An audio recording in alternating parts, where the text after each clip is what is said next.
What's up, everybody? This your boy C has from Motivated Minds.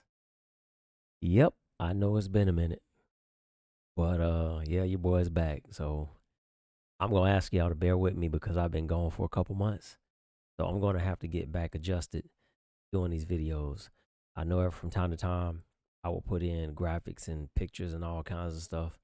Once I got into the flow of doing these, like I said, I've been gone for a minute, so I'll get back in the groove of things. But I just wanted to drop something real quick. I ain't gonna lie. I miss doing the videos and stuff, but I had to take some time, take care of some personal things, work on some career goals, and make some moves.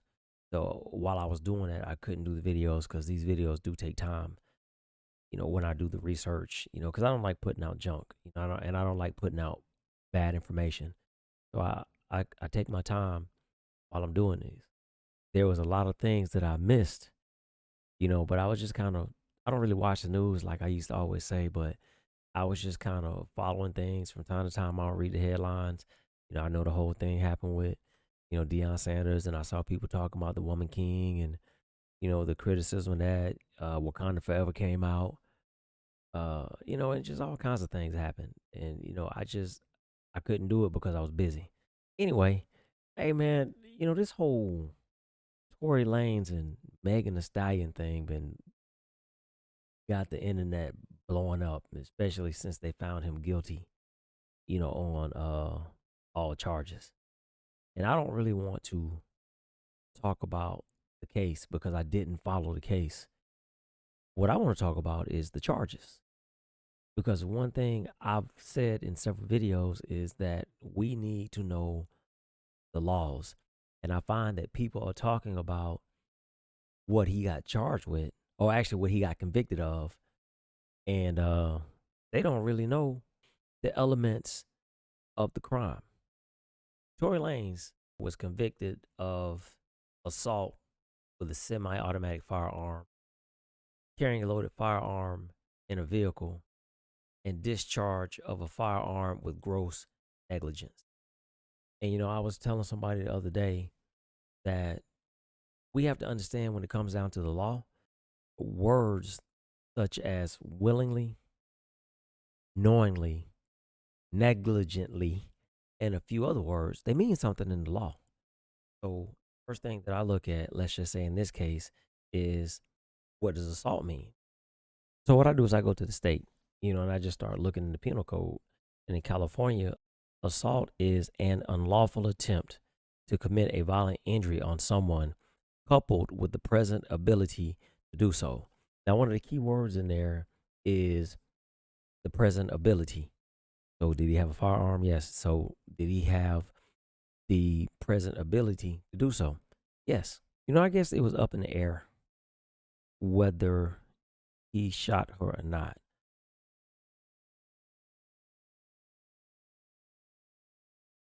After that last part, that an assault can occur even if no one is actually injured. So either way, whether a shot was fired, whether he shot her or whether he didn't, if he pulled a gun, he probably would have been hit with that charge regardless.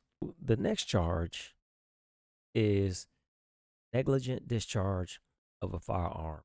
Or, if you see it written on different news sources, they may have called it discharge of a firearm with gross negligence. But the way it's actually written in the penal code is negligent discharge of a firearm. And what constitutes that, or as we say, the elements of the offense is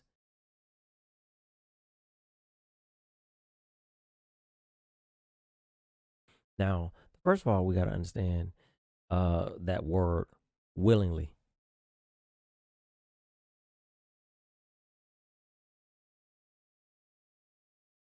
And then you have to understand or know what does negligent mean, or grossly and negligent, because words like that in the eyes of the law, they all mean things. So what is gross negligence?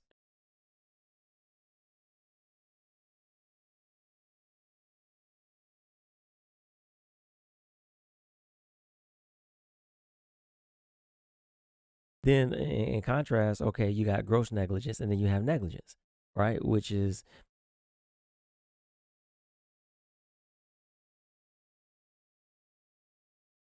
basically the difference is, what you see the words conscious and voluntary, even though both are voluntary. When you start talking gross negligence,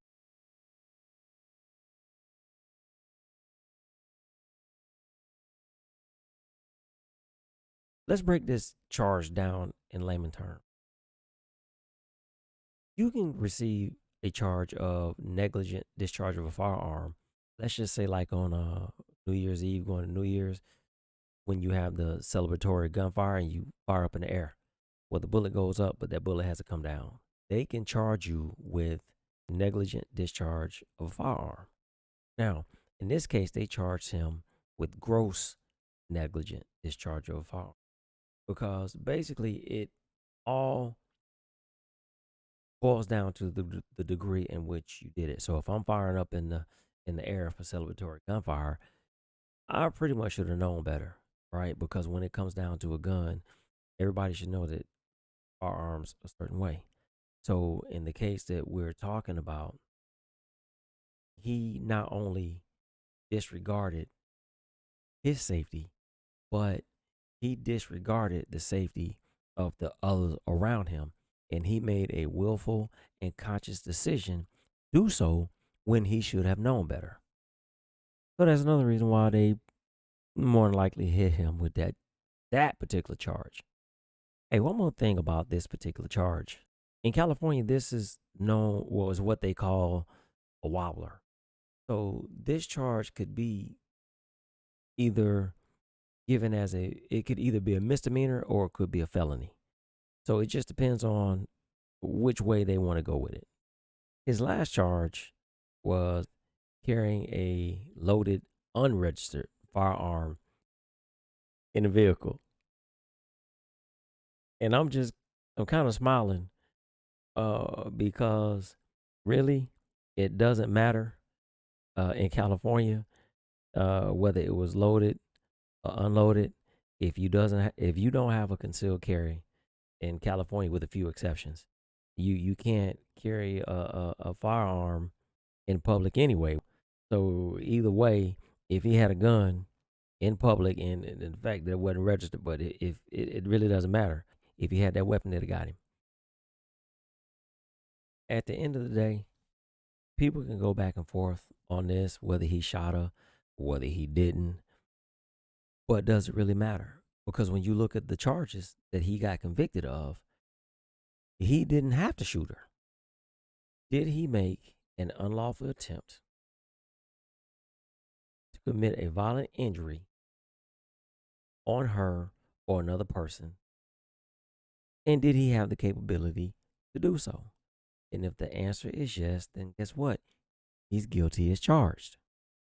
The second question: did he have a firearm in a vehicle, whether it was registered or unregistered, right? Did he have one in that vehicle? Did he have it in a public place or did he have it on the street? And if the answer is yes, then guess what? He is guilty as charged. Now, third thing is, did he discharge the firearm? And I won't even say in a gross negligent manner, but did he discharge that firearm in a manner that he knew, right, would cause harm to himself or to anybody else? And if the answer is yes, then guess what? The conversation is over. He's guilty, and there's no need to argue about any of it. I'm still trying to figure out what the whole conversation was about. I mean, people arguing saying he shot her. Some people say he didn't shoot her or whatever, whatever. But at the end of the day, any of those three charges that they convicted him of, did he do them? And if the answer is yes, you can close the book on this one. But this your boy C has some motivated minds. I just want y'all to think about it.